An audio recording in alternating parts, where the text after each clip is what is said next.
Hello students. तो continue करते हैं इलेक्ट्रोस्टैटिक्स को। पिछले लेक्चर में हम लोग बात कर रहे थे एप्लीकेशन ऑफ गॉस लॉ पे, जिसमें हम लोग पॉइंट चार्ज का इलेक्ट्रिक फील्ड कैलकुलेट किए थे यूजिंग गॉस लॉ। उसका कुछ स्टेप्स बताए थे और उसी स्टेप्स को फॉलो करते हुए हम लोग को सारा डेरिवेशन करना है, चाहे वो स्फेरिकल सिमेट्री में हो, सिलिंड्रिकल सिमेट्री में हो या फिर प्लेनर सिमेट्री में हो। क्या स्टेप्स था? जैसे हम लोग क्या किए थे, सबसे पहले एक गॉसियन सरफेस, एक क्लोज सरफेस कंसीडर किए थे, जिसको कि गॉसियन सरफेस कहा जाता है गॉस के सम्मान में। ठीक है, एक गॉसियन सरफेस लिए थे, बेसिकली एक close surface.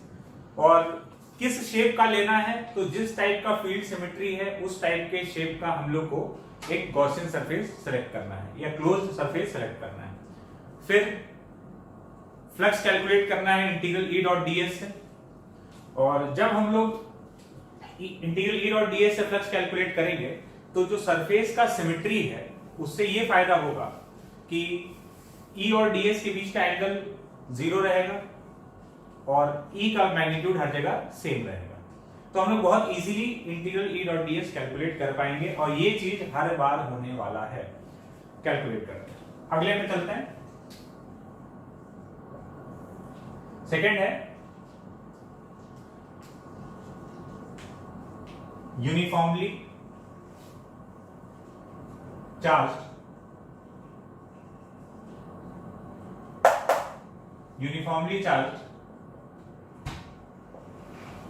hollow sphere।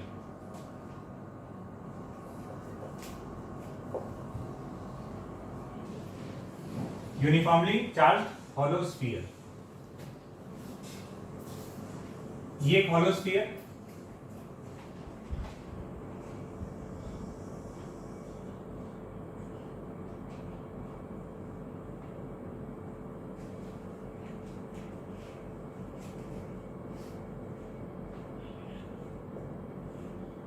Charge Q, radius R।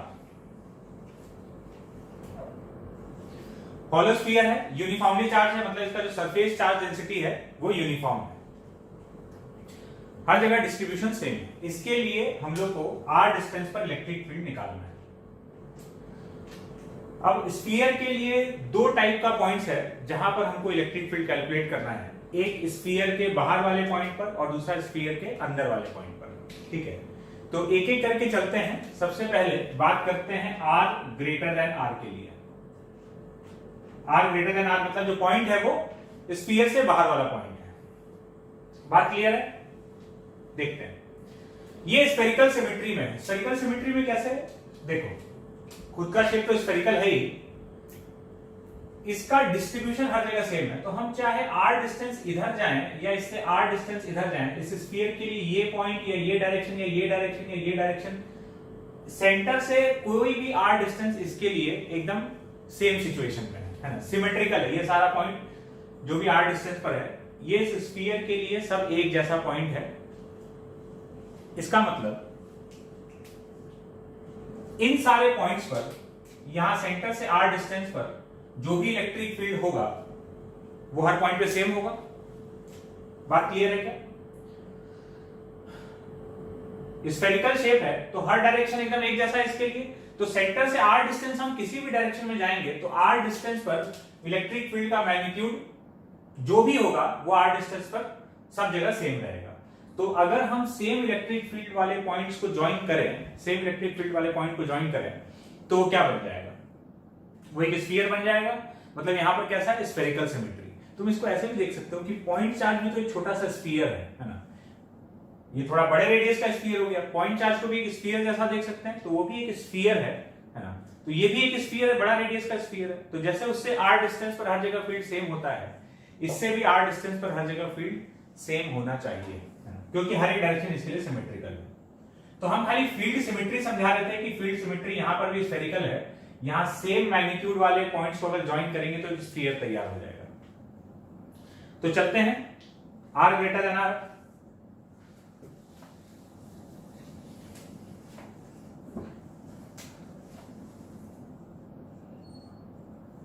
तो ये रहा अपना स्फीयर।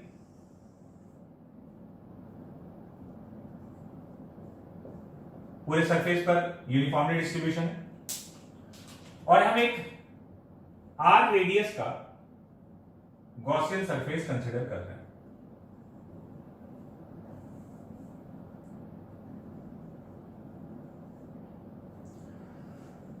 स्फेरिकल नहीं दिख रहा लेकिन कोई दिक्कत नहीं है, हम लोग मान लेंगे स्फेरिकल है। तो ये आर रेडियस का स्फेरिकल सरफेस हो गया। अब क्योंकि जैसा ये पॉइंट चार्ज की जैसा ही इसका भी फील्ड रहने वाला है, हर डायरेक्शन सिमेट्रिकल है, ये बेसिकली ये भी स्फीयर है, पॉइंट चार्ज भी एक छोटा सा स्फीयर है।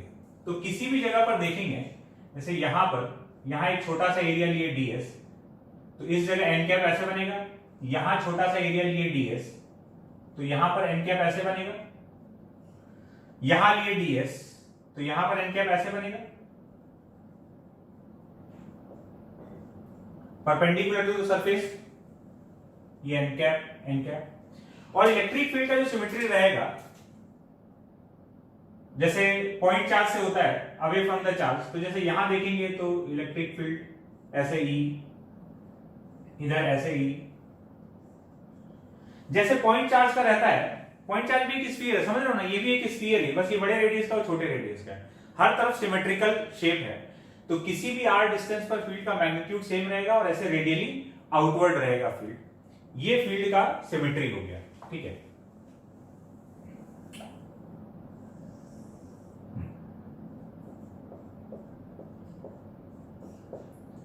अब तो हम लोग क्या किए, पहला स्टेप हम लोग फील्ड का सिमेट्री देखे, और हम लोग अभी बात करें स्फेरिकल सिमेट्री। स्फेरिकल सिमेट्री में कौन कौन आता है एक बार बता देते हैं। पॉइंट चार्ज आता है, हॉलो स्फीयर और सॉलिड स्फीयर, है ना।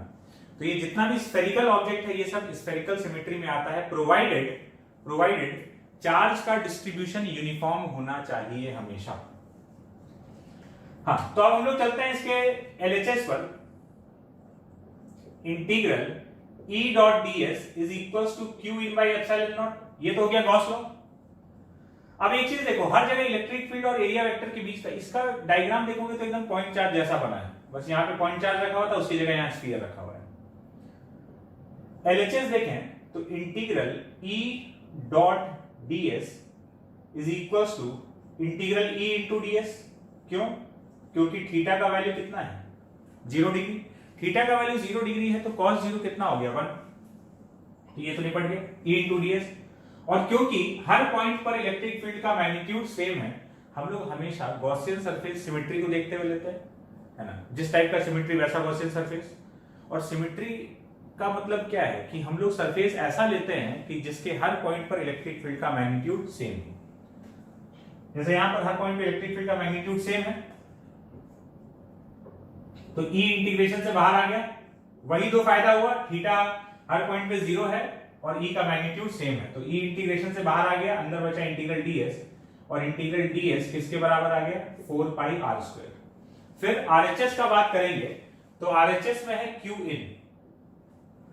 q in इसका टोटल चार्ज अगर q है तो इस गॉसियन सरफेस के अंदर कितना चार्ज आ रहा है, q। तो LHS RHS को बराबर कर देते हैं, E into 4 pi r square is equal to q in by epsilon not. तो इलेक्ट्रिक फील्ड का वैल्यू आ गया 1 by 4 pi epsilon not q by r square, मतलब kq बाई r स्क्वायर। तो होलो स्फीयर का फील्ड बिल्कुल वही आया है जो एक पॉइंट चार्ज का होता है, कहां के लिए, बाहर वाले पॉइंट के लिए, kq अपॉन r स्क्वायर, ठीक है। आगे चल के देखेंगे कि सॉलिड स्फीयर का भी यही आने वाला है। तो अब हम लोग बात करते हैं अंदर वाले पॉइंट के लिए, बाहर के लिए तो आ गया। और देखना कुछ ज्यादा चेंजेस नहीं आने वाला डेरिवेशन में। इसको हटाते हैं, अब बात करते हैं r लेस देन r के लिए, r लेस देन r।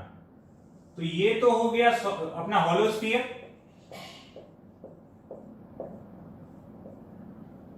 और इसके अंदर हम लोग ले लिए गॉसियन सरफेस r रेडियस का। तो फिर से स्फेरिकल सिमेट्री है, तो यहां पर जैसे एरिया वेक्टर लिए n कैप, तो ऐसे हो गया। यहां जो इलेक्ट्रिक फील्ड अगर मौजूद होगा तो वो इलेक्ट्रिक फील्ड स्फेरिकल सिमेट्री में है, वो या तो इधर होगा रेडियल डायरेक्शन में होगा, सेंटर से अवे रहेगा, या इस तरफ होगा, है ना। कैसे होगा पता नहीं है, हम कोई भी एक डायरेक्शन मान लेते हैं, ये इधर है। देखो बाहर था ना, तो इलेक्ट्रिक फील्ड ऐसे अवे ही होना चाहिए था, क्योंकि पूरा का पूरा पॉजिटिव चार्ज इस तरफ है, तो अवे फ्रॉम द चार्ज। लेकिन यहां पॉइंट है तो कुछ पॉजिटिव चार्ज यहां है, कुछ इधर है। तो ये तो है कि रेडियल डायरेक्शन में है, लेकिन इस तरह से होगा या इस तरह से हम लोग श्योर नहीं है। श्योर नहीं है तो कोई दिक्कत नहीं है, हम मान लेते हैं किसी भी एक डायरेक्शन में गलत माने होंगे तो नेगेटिव साइन के साथ में आ जाएगा। मान लो फील्ड को इधर नहीं इधर होना होगा तो हमको नेगेटिव साइन के साथ मिल जाएगा। तो अगर फील्ड है तो ऐसे स्फेरिकल सिमेट्री में रेडियल डायरेक्शन में होगा तो हम इधर मान लिए। ऐसे ही अगर यहां देखेंगे ये ds है, ये एरिया वेक्टर एंड क्या, और इलेक्ट्रिक फील्ड इधर E। अब अगर तुम LHS देखोगे, अगर हम ये वाला पार्ट कैलकुलेट कर रहे हैं तो फिर से E और ds के बीच का एंगल कितना, 0। इसमें से E डॉट ds को अब E इंटू ds लिख देंगे, फिर इसमें से E का वैल्यू बाहर आ जाएगा। क्यों? क्योंकि कांस्टेंट है हर जगह पर, क्योंकि सेंटर से बराबर डिस्टेंस पर है तो हर जगह E का वैल्यू सेम होगा। E बाहर आ गया और इंटीग्रल ds किसके बराबर हो गया, क्लोज सरफेस के लिए 4 पाई r²। LHS में कोई बदलाव नहीं आया।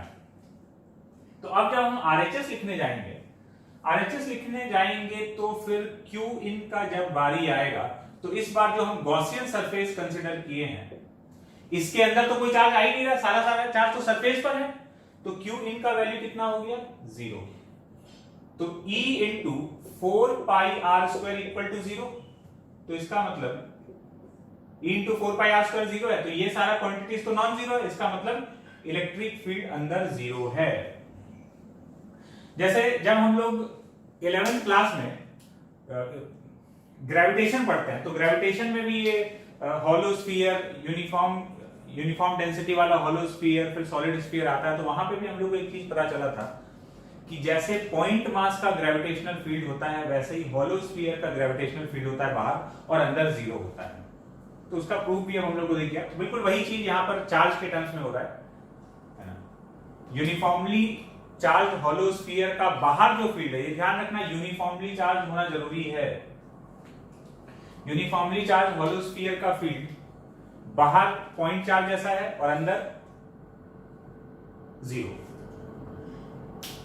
यूनिफॉर्मली चार्ज होना जरूरी क्यों है? अगर यूनिफॉर्म चार्ज डेंसिटी नहीं हुआ तो ये रिजल्ट वैलिड नहीं है। बाहर तुम KQ/r² और अंदर 0 नहीं बोल पाओगे। क्यों नहीं बोल पाओगे? सुनो, ये बात समझना बहुत जरूरी है। ये नहीं कि हॉलो स्फीयर दे दिया तो बाहर KQ/r² हो गया। Hollow sphere with uniform charge density, जितना भी फील्ड हम लोग डिराइव कर रहे हैं या अभी तक किए हैं कंटिन्यूअस चार्ज डिस्ट्रीब्यूशन के लिए, उसमें सब में एक कंडीशन बाय डिफॉल्ट चल रहा है, और वो है यूनिफॉर्म चार्ज डेंसिटी का। क्या हो कि अगर चार्ज डेंसिटी यूनिफॉर्म नहीं होगा, देखो अगर यहां पर यूनिफॉर्म चार्ज डेंसिटी नहीं है, कहीं पर ज्यादा है कहीं पर कम है, तो तुम्हारा स्फेरिकल सिमेट्री नहीं रहा। स्फेरिकल सिमेट्री क्यों नहीं रहा? इसलिए नहीं रहा, स्फेरिकल सिमेट्री का मतलब ये नहीं कि तुम्हारा ऑब्जेक्ट स्फेरिकल है, तुम्हारा चार्ज डिस्ट्रीब्यूशन से मतलब है। ये जो डिस्ट्रीब्यूशन है कहीं ज्यादा और कहीं कम हो गया। मान लो एक ऐसा स्फीयर है, जो बोल रहे हैं उस बात को समझना, ये एक ऐसा हॉलो स्फीयर है, कहीं ज्यादा चार्ज है कहीं कम है ना। तो अब यहां से r डिस्टेंस इधर जाना और यहां से r डिस्टेंस इधर जाना एक बात नहीं रहा। जब एक बात नहीं रहा, इसका मतलब यहां से r डिस्टेंस इधर जो फील्ड होगा और यहां से r डिस्टेंस इधर जो फील्ड होगा, वो दोनों फील्ड का वैल्यू सेम नहीं होगा, क्योंकि इधर चार्ज ज्यादा है इधर चार्ज कम है। तो अब सेंटर से r डिस्टेंस किधर भी जाएंगे तो पहले तो डिस्ट्रीब्यूशन यूनिफॉर्म था, तो हर डायरेक्शन बराबर था। अब हर डायरेक्शन बराबर नहीं है, इसका मतलब हर जगह पर E का वैल्यू सेम नहीं है। और अगर हर जगह E का वैल्यू सेम नहीं है, और हो सकता है कि ये जब स्फेरिकल सिमेट्री नहीं रहा तो फील्ड ऐसे रेडियली आउटवर्ड भी नहीं हो सकता, किसी एंगल पे हो जाए। क्योंकि डिस्ट्रीब्यूशन यूनिफॉर्म नहीं है, कुछ भी हो सकता है ना। और एक बात तो श्योर है कि E का वैल्यू हर जगह सेम नहीं है, और डायरेक्शन भी कुछ भी रैंडम हो सकता है। तो अगर ऐसा हुआ तो फिर जब तुम LHS कैलकुलेट करने जाओगे तो तुम्हारा जो E डॉट ds है, सबसे पहले तो तुम इसको E इंटू ds नहीं लिख पाओगे। क्यों? क्योंकि हर जगह एंगल 0 नहीं है।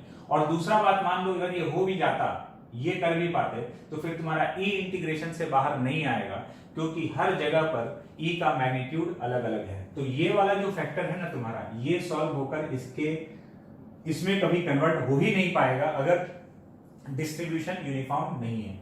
और जब ये इसको सॉल्व करके नहीं ला पाओगे तो बस तुम फील्ड कैलकुलेट नहीं कर पा रहे हो। फील्ड कब कैलकुलेट कर सकते हैं? गॉस लॉ वैलिड है, लेकिन फील्ड उससे कब कैलकुलेट कर सकते हैं? जब वहां पे सिमेट्री हो। स्फेरिकल सिमेट्री को तुम डिस्टर्ब कर दिए चार्ज डिस्ट्रीब्यूशन खराब करके, तो तुम ये एलएचएस को सॉल्व ही नहीं कर पाओगे। और जब नहीं कर पाओगे तो फिर तुम इससे आने वाले रिजल्ट को बोल नहीं पाओगे कि बाहर KQ/R² और अंदर 0 है, ये चीज नहीं चलेगा। तो अंदर फील्ड आ गया 0। तो अगर इसको समराइज किया जाए फील्ड को, तो हॉलो स्फीयर का फील्ड 0 कहां पर? For r less than r and KQ/R² for r greater than r। और अगर हम इसका ग्राफ बनाएं, इलेक्ट्रिक फील्ड वर्सेस r का ग्राफ अगर हम लोग प्लॉट करें, तो सरफेस तक तो 0 है, ये हो गया r, सेंटर से लेकर सरफेस तक 0, और उसके बाद 1/r², जैसे पॉइंट चार्ज जैसा होता है वैसे है।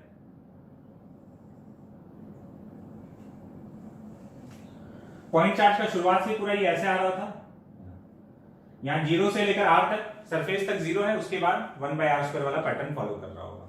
तो ये हो गया हॉलो स्फीयर का यूनिफॉर्मली चार्ज हॉलो स्फीयर का इलेक्ट्रिक फील्ड और उसका ग्राफ। बात क्लियर है?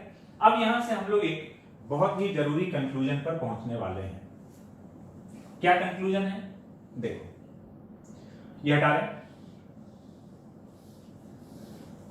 हम लोग स्फेरिकल सिमेट्री में जब भी कैलकुलेट करेंगे तो स्फेरिकल सिमेट्री में करते समय हर बार यही चीज होने वाला है कि E.ds होगा, फिर वो E/ds में कन्वर्ट हो जाएगा। ध्यान से सुनना जो बात बोल रहे हैं, जब भी हम स्फेरिकल सिमेट्री के लिए कर रहे हैं तो हर बार ये चीज होने वाला है।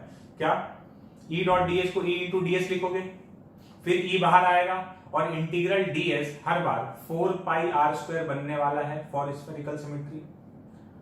मतलब अब चाहे हम पॉइंट चार्ज लिए, हॉलो स्फीयर लिए, आगे चल के सॉलिड स्फीयर लेने वाले हैं, तो किसी भी स्फेरिकल डिस्ट्रीब्यूशन के लिए, स्फेरिकल सिमेट्री के लिए एलएचएस तो हर बार 3 बार अभी तक हम लोग ये अप्लाई किए हैं। एक बार पॉइंट चार्ज के लिए, और हॉलो स्फीयर के लिए एक बार बाहर वाले पॉइंट और एक बार अंदर वाले पॉइंट पे।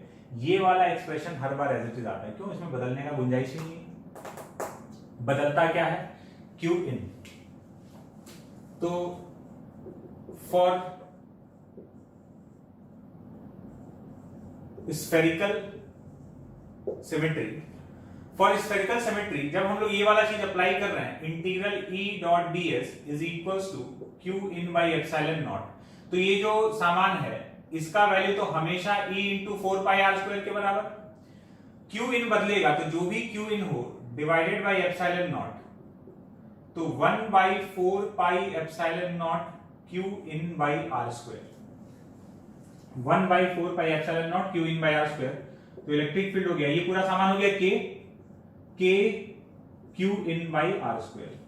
अब स्फेरिकल सिमेट्री में अब इसके लिए एक फॉर्मूला तैयार हो गया। स्फेरिकल सिमेट्री के किसी भी पॉइंट पे फील्ड लिखना है तो KQ/r², पॉइंट चार्ज जैसा लिख सकते हैं, KQ in by r² field लिख दिया जाएगा।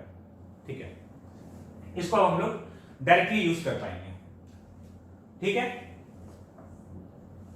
चलते हैं आगे। थर्ड ऑब्जेक्ट,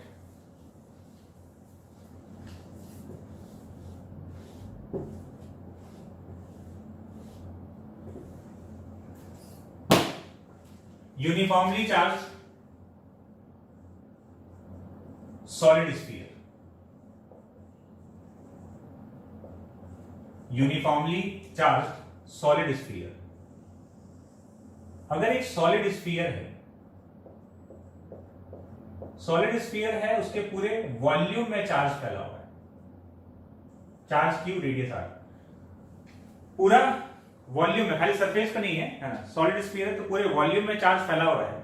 इसका हम लोग को इलेक्ट्रिक फील्ड निकालना है। फिर से इसके लिए 2 पॉइंट है, एक बाहर वाला और एक अंदर वाला।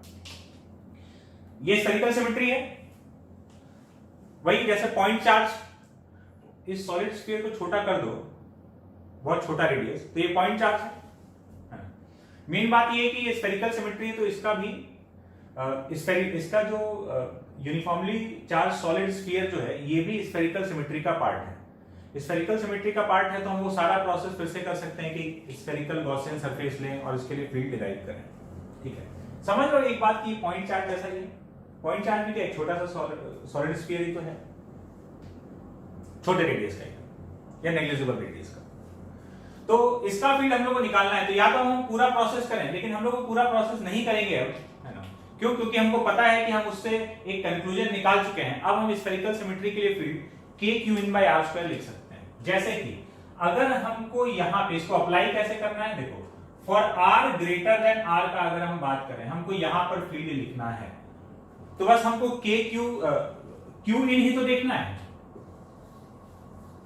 Qin कैसे देखेंगे? ऐसे देखेंगे। यहां फील्ड अगर देखना है ना, तो ये ऐसे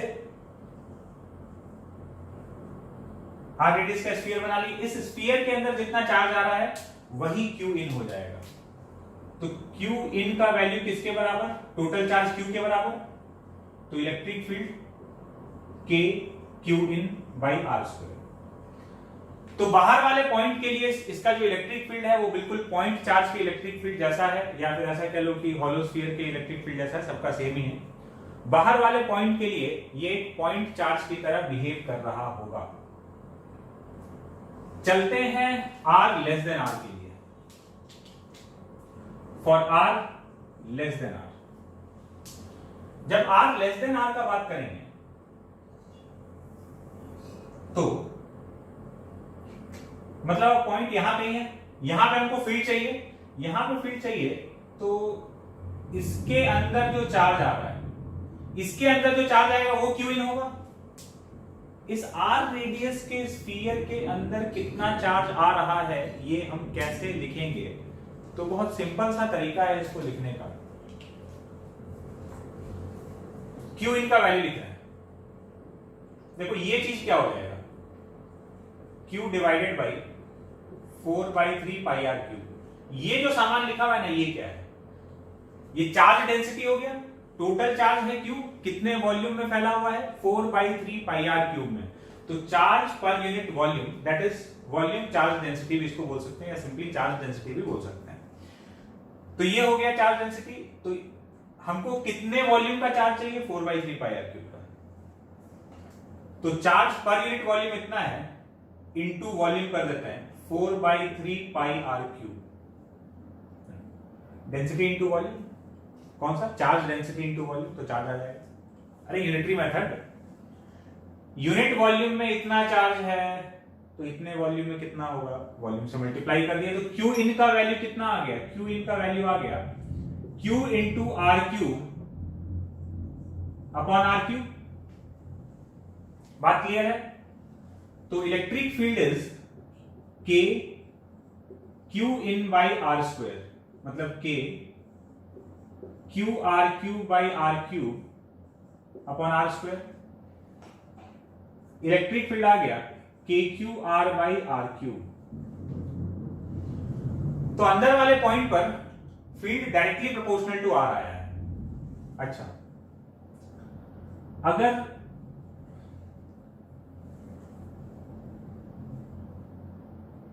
यहां पर K को हम रख दें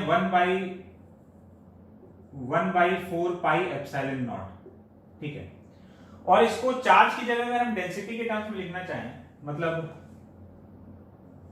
रो का वैल्यू किसके बराबर? ये जो चार्ज पर यूनिट वॉल्यूम था 4/3πr³, तो Q का वैल्यू, यहां पर Q का वैल्यू रो इंटू 4/3πr³ लिख सकते हैं, और K का वैल्यू 1/4πε0। तो इन दोनों का वैल्यू अगर यहां से सब्स्टिट्यूट कर दें तो इलेक्ट्रिक फील्ड का एक्सप्रेशन बन जाएगा ρr/3ε0। ये डेंसिटी के टर्म्स में हो गया, ठीक है। ये चार्ज के टर्म्स में एक्सप्रेशन लिखा हुआ है, डेंसिटी के टर्म्स में, दोनों एक ही चीज है ना, बस अलग अलग वेरिएबल के टर्म्स में लिखा हुआ है, यहां चार्ज के टर्म्स में और ये डेंसिटी के टर्म्स में। तो ये इलेक्ट्रिक फील्ड आ गया। इसको अगर कंक्लूड किया जाए इलेक्ट्रिक फील्ड को, सॉलिड स्फीयर का इलेक्ट्रिक फील्ड यूनिफॉर्मली चार्ज, तो KQR/r³ और रो r by 3 epsilon naught for r less than equal to r and kq by r square for r greater than equal to r। दोनों जगह equality लगाए हैं क्योंकि surface वाले point पे तुम किसी से भी देख लो, r equals to capital R इसमें रख दो, चाहे r equals to capital R इसमें रख दो, दोनों जगह से इलेक्ट्रिक फील्ड का वैल्यू सेम मिलेगा, है ना। सरफेस वाला पॉइंट तो अंदर के लिए भी कॉमन है, बाहर के लिए भी कॉमन है। सरफेस का फील्ड दोनों में से किसी से भी देख सकते हो। तो ये हो गया solid uniformly charge solid sphere का इलेक्ट्रिक फील्ड का फॉर्मूला। इसका अगर हम लोग ग्राफ बनाते हैं तो इसका ग्राफ ऐसा बनेगा, ये R, इधर इलेक्ट्रिक फील्ड E, अंदर है KQR by RQ, मतलब directly proportional to R, E directly proportional to R है, तो straight line passing through origin कहां तक, सरफेस तक, और उसके बाद KQ by R स्क्वायर वही पॉइंट चार्ज जैसा इस टाइप का आ जाएगा। तो फील्ड मैक्सिमम कहां पर है, सरफेस पर, ठीक है। कितना, किसी भी एक में वैल्यू पुट कर दो, KQ by R स्क्वायर के बराबर आ जाएगा। बात क्लियर है। तो हम लोग क्या डायरेक्टली वो रिजल्ट यूज कर लिए, कौन सा, KQ in by R square, तो उतना झंझट हमको नहीं करना पड़ा फील्ड लिखने के लिए। बात क्लियर है, इसको हटाएं। एक चीज ध्यान रखना, ये सब कब वैलिड है, यूनिफॉर्म चार्ज डिस्ट्रीब्यूशन होगा, यहां चार्ज डेंसिटी यूनिफॉर्म होना चाहिए। हटाते हैं इसको।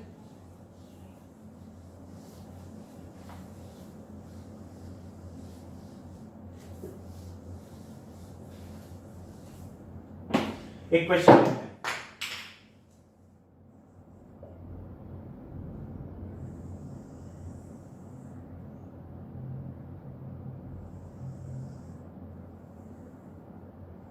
ये एक थिक हॉलो स्फीयर है,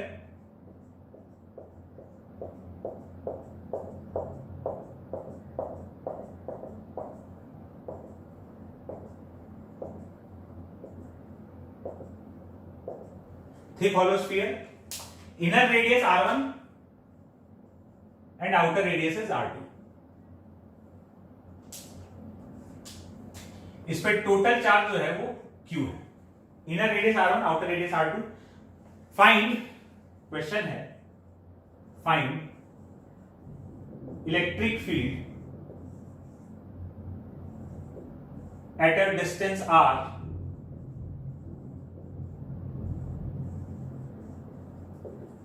from the center if first R is greater than R2, second R is less than R1, third R is greater than R1 less than R2।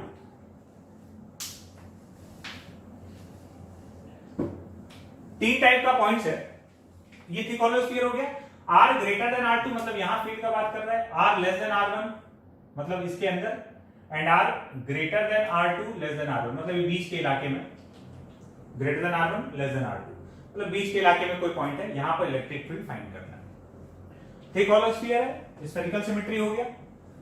सीधा सीधा हम लोग KQ in by R square लगा सकते हैं। Question देख लियो, solve करते हैं इसको। देखो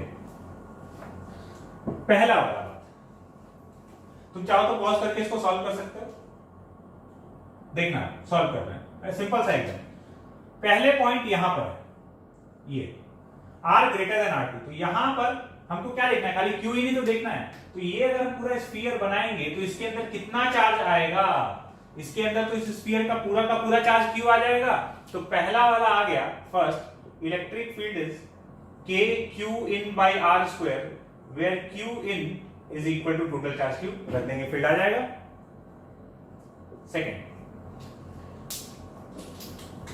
सेकेंड में पॉइंट अंदर कहीं है, ये रहा पॉइंट। यहां पर अगर फील्ड लिखना है तो ऐसे पूरा ये स्फीयर बनाओगे इतने रेडियस का, तो इसके अंदर कितना चार्ज आएगा, Q in का वैल्यू क्या है, 0। तो इलेक्ट्रिक फील्ड उसके अंदर हो गया 0, क्यों, क्योंकि Q in का वैल्यू 0 है।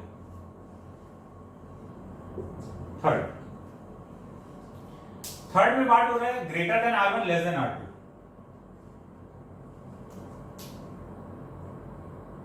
Greater than R1 less than R2, इसका मतलब पॉइंट यहां कहीं है, R डिस्टेंस पे सब डिस्टेंस आ रहा है, यहां कहीं फील्ड है। तो इसके अंदर अगर ये वाला पूरा स्फीयर कंसीडर करेंगे तो इस बार ना तो चार्ज जीरो है और ना ही पूरा का पूरा चार्ज क्यू आ रहा है। तो भाई फिर से इलेक्ट्रिक फील्ड कितना हो गया, इलेक्ट्रिक फील्ड हो गया k q in by r square. q in का वैल्यू लिखते हैं, q in का वैल्यू, चार्ज डेंसिटी कितना हो गया, q अपॉन 4/3 पाई r2 Q minus r1 Q. ये वाला पूरा वॉल्यूम कितना है, ये है 4/3 पाई r2 Q minus r1 Q. तो ये हो गया total charge divided by total volume जिसमें चार्ज है। तो ये आ गया charge per unit volume. Unit volume में अगर इतना चार्ज है तो अपने को कितना वॉल्यूम चाहिए, अपने को ये वाला वॉल्यूम चाहिए। तो ये वाला कितना हो जाएगा, ये वाला वॉल्यूम समझ रहे हो, ये वाला स्फीयर, इसके अंदर कितना चार्ज आ जाएगा, इसका वॉल्यूम कितना होगा 4/3 पाई r cube minus r1 cube. तो q इन का वैल्यू आ गया q r cube minus r1 cube upon r2 cube minus r1 cube. ये हो गया इलेक्ट्रिक फील्ड का, ये q इन का वैल्यू हो गया। इसको यहां धर देंगे तो इलेक्ट्रिक फील्ड आ जाएगा। बात क्लियर है? शॉर्टकट मिल गया अपने को स्फेरिकल सिमेट्री के लिए। तो हटाते हैं।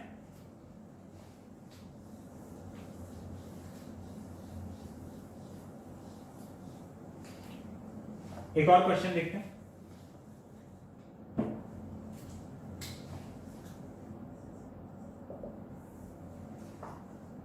देखो,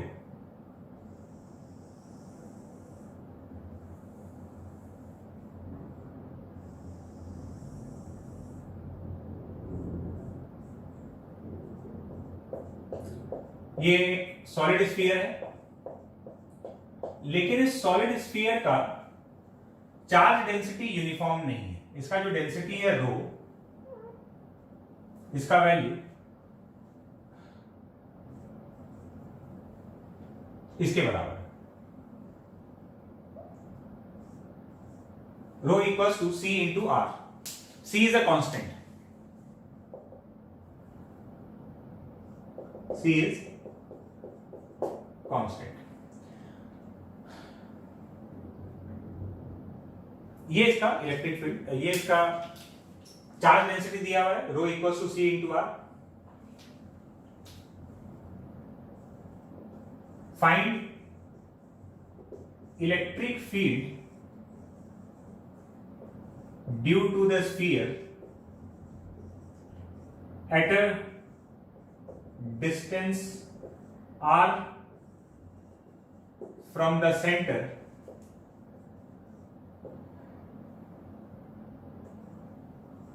and inside the sphere.